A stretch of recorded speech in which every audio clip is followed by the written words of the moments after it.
At sa ibang balita, tinanggal sa pwesto ang 4 na opisyal ng New Bilibid Prison matapos ang pagpapasabog ng granada sa maximum security compound noong Biyernes. Saksi si Cesar Apolinario. Kuha sa CCTV ang aktwal na pagsabog ng granada sa maximum security compound ng New Bilibid Prison itong Biyernes. Aging ang suspect nakunan din. Bago ang pagsabog, makikitang nagja-jogging sa bahagi ng Alternative Learning System Building ang grupong ito. Karamihan sa kanila mga miyembro raw ng Batang City Jail. Pero mapapansing nagpaiwan sa grupo ang isang inmate na may puting tuwalya sa ulo.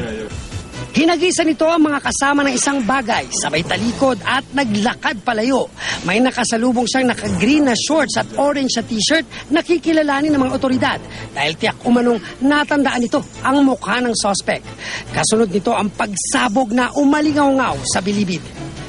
Hindi man nakilala sa CCTV video ang naghagis ng granada. May suspect pa rin itinuro ang 2 saksi mula sa Batang City Jail o BCJ na isinailalim na sa interogasyon. Pero si Justice Secretary Leila De Lima na nagsagawa ng surprise inspection kanina, gustong masigurong hindi fall guy ang itinuro. Lalo't miyembro ito ng Batang Samar Leyte, kalabang grupo ng BCJ. Ang NBI nakipag-ugnayan na sa Federal Bureau of Investigation ng Amerika na may kakayahang ayusin ang malabong video. It's ongoing. It's being enhanced already.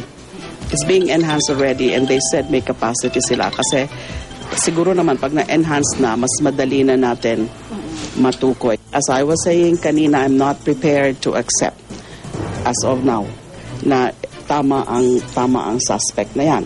Kaya gusto ko rin ng mga makausap o yung mga witnesses lalo.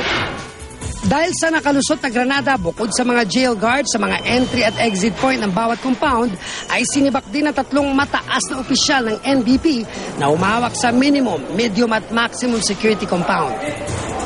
Gayon din ang Chief Superintendent ng New Bilibid Prison na si Ramon Reyes, na 2 buwan pa lang sa pwesto. Kung may pagkukulang man sa aming hanay, it's up for the Secretary to analyze at kung i-relieve kami, wala kaming magagawa. Pwedeng pumili siya ng aming makakapalit.